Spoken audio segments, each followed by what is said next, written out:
जादुई मोती। नमस्ते दोस्तों, स्वागत है आपका हमारे चैनल में। आज हम आपको एक मासूम लड़के के बारे में सुनाएंगे जिसका नाम था रिंकू।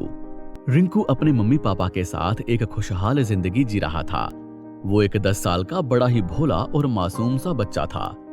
रिंकू के परिवार की फाइनेंशियल कंडीशन कुछ खास अच्छी नहीं थी, पर उसके पापा ने कभी किसी भी चीज की कमी नहीं होने दी थी।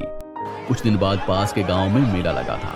इसके बारे में रिंकू ने अपने एक दोस्त से सुना था। उसके दोस्त मोहन ने बताया कि वहां बहुत सारे झूले लगे थे और बहुत सारे खिलौने भी थे। स्कूल से घर आते ही रिंकू अपने पापा से मेला देखने की जिद करने लगा। बेटे की खुशी के लिए पापा और मम्मी रिंकू के साथ सज धज कर अगले ही दिन मेला देखने गए। रिंकू बहुत खुश था और अपने मम्मी पापा का हाथ पकड़कर पैदल चला जा रहा था। तभी उसकी नजर पड़ी अपने स्कूल के एक बच्चे पर जो अपने पापा के साथ मोटरसाइकिल पर जा रहा था। बच्चे ने रिंकू की तरफ हाथ हिलाते हुए कहा, हाय भैया। हाय। रिंकू भी उसकी ओर देखकर अपना हाथ हिलाने लगा। वो बच्चा तो चला गया, पर रिंकू मन ही मन कुछ सोचने लगा और उसके चेहरे की मुस्कान कहीं खो गई। उसे ऐसा देख पापा पूछने लगे, क्या हुआ बेटा, तुम इतने शांत क्यों हो गए? कोई बात है क्या? हमें बताओ। पापा, क्या आपसे कुछ मांग सकता हूँ? हाँ बेटा, क्यों नहीं, बताओ तुम्हें क्या चाहिए। पापा, हमारे पास भी मोटरसाइकिल हो तो कितना अच्छा हो ना। मम्मी, मैं और आप हम एक साथ उसमें बैठकर घूम सकते थे और बहुत मजा भी आता। पापा सोच में पड़ गए और माँ उनके मन के भाव जान गई। वो परेशान हैं क्योंकि पापा रिंकू की इस इच्छा को पूरी नहीं कर पाएंगे। रिंकू, तुम बहुत बोलने लगे हो आजकल। चलो चुपचाप मेले में, हमें देर हो रही है और उसके बाद हमें जल्दी घर भी लौटना है। रिंकू बिना कुछ कहे अपनी मम्मी की बात मानकर आगे बढ़ने लगा, पर उसका मन उदास हो गया था।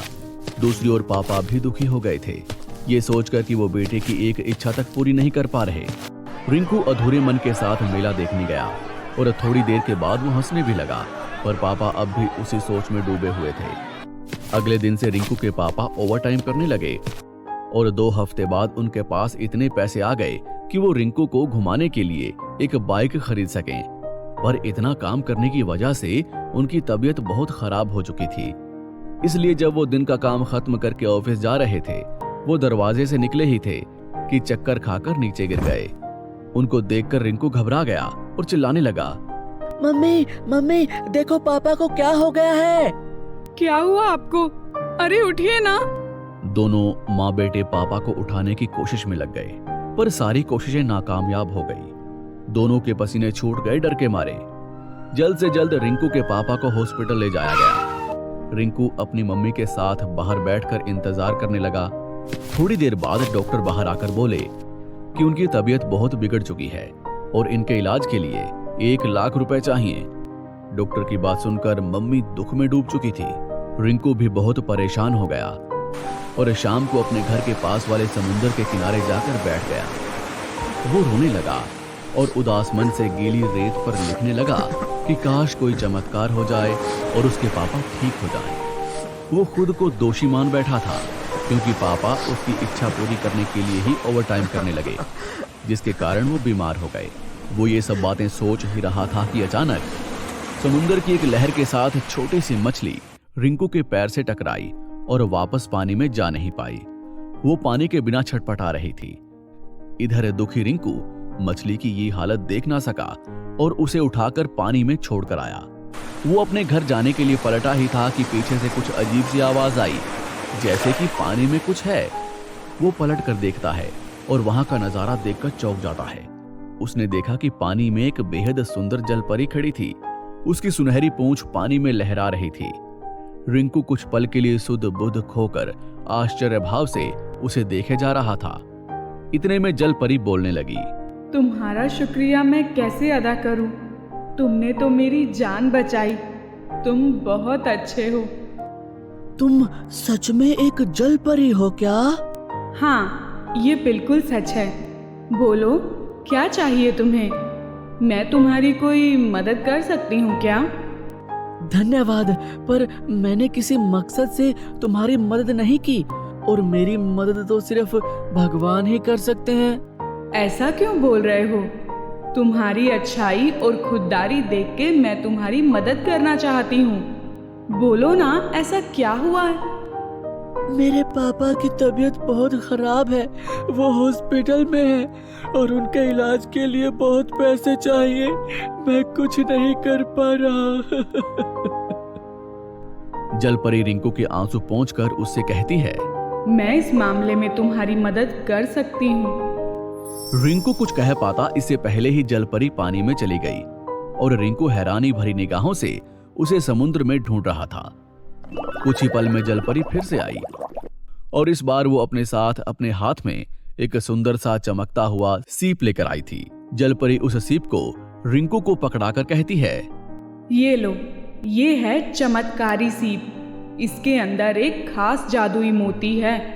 ये मोती तुम्हारी कोई भी इच्छा पूरी कर सकती है, लेकिन ध्यान रहे कि किसी का बुरा चाहते हुए अगर इच्छा मांगोगे तो मोती तुम्हारा बुरा कर बैठेगी। क्या आप सच कह रही हैं? सच में ये मेरी इच्छा पूरी कर देगा? मतलब मेरे पापा अब ठीक हो जाएंगे? हाँ, पर इसका सही इस्तेमाल करना और हमेशा खुश रहना रिंकू। इतना कहकर जलपरी फिर से समुद्र में तैरते हुए गहराइयों में चली जाती है। रिंकू खुश था, साथ ही हैरान भी, क्योंकि उसे भरोसा नहीं हुआ कि उसे जलपरी मिलेगी और जादुई मोती देगी। रिंकू ने सीप खोला तो जादुई मोती की सुनहरी रोशनी से रिंकू का चेहरा चमकने लगा और रिंकू खुशी से भागते हुए हॉस्पिटल गया, जहां उसके पापा एडमिट थे। वो जब हॉस्पिटल पहुंचा तो उसने देखा कि उसकी माँ फूट फूट कर रो रही थी। अपनी माँ को इस तरह देखकर रिंकू भी रोने लगा और जाकर माँ के गले लग गया। क्या हुआ मम्मी, आप रो क्यों रही हैं? बेटा, डॉक्टर ने क्या कहा? पापा की हालत बहुत ही खराब हो चुकी है। उन्हें बचाना अब डॉक्टर के हाथ में नहीं है। अब हम क्या करेंगे? मम्मी तुम चिंता मत करो, हम पापा को वापस घर ले जाएंगे। पापा अभी ठीक हो जाएंगे। पर कैसे बेटा? मम्मी को कुछ बिना बोले रिंकू अपने पापा के पास गया। पापा बेड पर लेटे हुए थे और काफी तकलीफ से सांसें ले रहे थे। इसलिए बिना समय गंवाए रिंकू ने धीरे से सीप को खोला और मोती से कहा कि वो उसके पापा को ठीक कर दे। अगले ही पल पापा ने आंखें खोली और मुस्कुराते हुए वो रिंकू और उसकी मम्मी की ओर देखने लगे। रिंकू की मम्मी डॉक्टर को बुलाती है। डॉक्टर भी हैरान थे, सोचकर कि इतनी जल्दी वो ठीक कैसे हुए। ये तो चमत्कार हो गया, आपके पति बिल्कुल ठीक हैं और आप इन्हें घर ले जा सकती हैं। उनकी बातें सुनकर रिंकू और उसकी मम्मी बहुत खुश हो गए और पापा को लेकर घर आ गए। घर पहुंचते ही रिंकू से मम्मी पूछने लगी कि उसने ऐसा क्या किया कि पापा इतनी जल्दी ठीक हो गए। रिंकू जादुई मोती दिखाते हुए मम्मी से कहता है, मम्मी ये सब कुछ इस जादुई मोती ने किया है। क्या मतलब?